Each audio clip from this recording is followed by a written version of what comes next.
Hello folks, and welcome back to Every Naval Battle in History. Coming back from a lengthy break, I just wanted to thank everyone who's hassled me about continuing this project. Sometimes that's the sort of inspiration we need. Now, today our eyes turn north to a pivotal battle in the history of the Scandinavian world, the Battle of Svolder in 1000 CE. This is a very tough battle to get your head around, but we're going to give it a crack. A big part of the problem is that having been pivotal to the histories of Norway, Sweden, and Denmark, the story gets told to suit different audiences at different times. The first written accounts don't appear until over a century after the battle and are written by people seeking to at least survive the wrath of the great-grandchildren of the participants.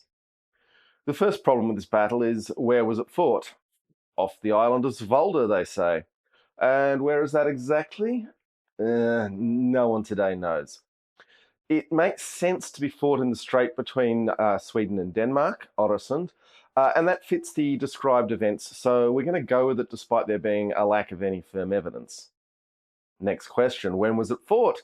The year 1000, well, that's a nice round number, but it might have been 999, and it was probably late summer, probably. Who fought the battle? We're on better ground here. On the one side, we have the kings of Denmark and Sweden and a Norwegian jarl. On the other side, we have Olaf Tryggvason, the king of Norway, and backing him up until they changed sides are the legendary Vikings. You could think the Vikings were a bunch of mythical figures like King Arthur's Round Table, but this gang of Viking mercenaries have quite a lot of archaeology to back up their existence. Olaf himself is a larger-than-life figure. His life spanned the length of the Viking world, from the markets of Kiev to the towns of southern England. He seized the throne of Norway and set about converting it to Christianity, which was not received with universal joy by his subjects. Olaf attempted to expand his influence by marrying Sigrid the Haughty, a queen of Sweden, but she was a committed pagan, so that ended badly. Possibly according to some stories, with Olaf slapping Sigrid and setting up a blood feud with Sweden, which would not go well for him. Olaf's next matrimonial effort, and he had been married twice before this, was to marry Thyra, a princess of Denmark, but her brother King Svein refused to hand over her dowry, and Thyra really got up Olaf about going and forcing her brother to hand over the money. Olaf gathered his own ships, possibly with the Vikings in tow, and set off to see if the Wends wanted to join him. The Wends were a Western Slavic people on the southern Baltic shore. Now, the Battle of Svolder was either Olaf getting ambushed on his way to the Wends or on the way back, and there's no way to be sure about that. There's stories told both ways. The kings of Denmark and Sweden were definitely pissed that Olaf had been messing around with their sisters, and Denmark definitely did not want to pay Thyra's dowry, so they united with rebel Norwegians and set a trap for Olaf. Olaf was just sailing along with his boys, apparently without a care in the world, because his fleet was not prepared for battle or in any sort of formation when they sailed oblivious past the massed Swedes and Danes. Olaf, after the Vikings changed sides, had 11 ships with him. The opposing force had over 70. Or maybe Olaf had 60 ships, then 11 Viking ships against a larger combined force. Hard to say. Maybe Olaf was being led into an ambush by his Wendish allies. It's also one of the stories. In his favour, Olaf was commanding one of the legendary ships of history, the Ormen Lange, or Long Serpent, said to be the finest ship ever made in Norway. One thing the stories agree on is that by the time the battle started, Olaf had 11 ships with him.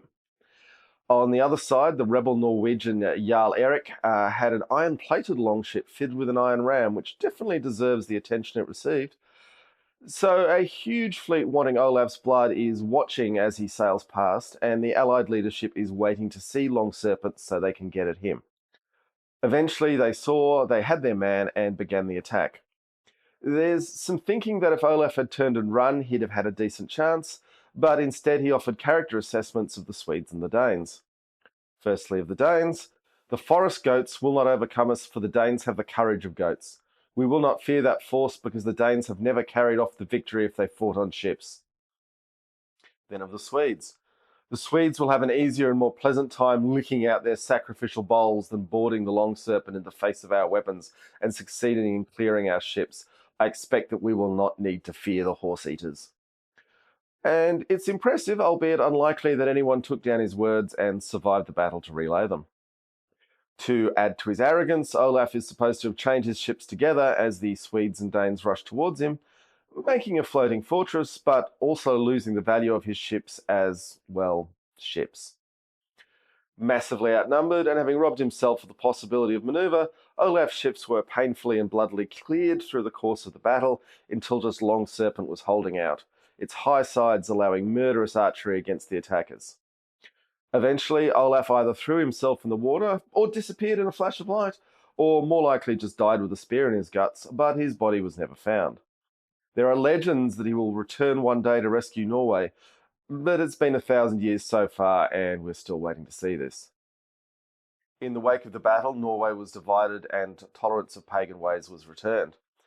Part of Olaf's legendary status comes from the ultimate victory of Christianity in Scandinavia, which eventually put him on the winning side of the skaldic poets and the saga writers. Strap in, folks, we've got lots more to cover as we take on every naval battle in history. Smash those like and subscribe buttons, ring that bell, you don't want to get left behind.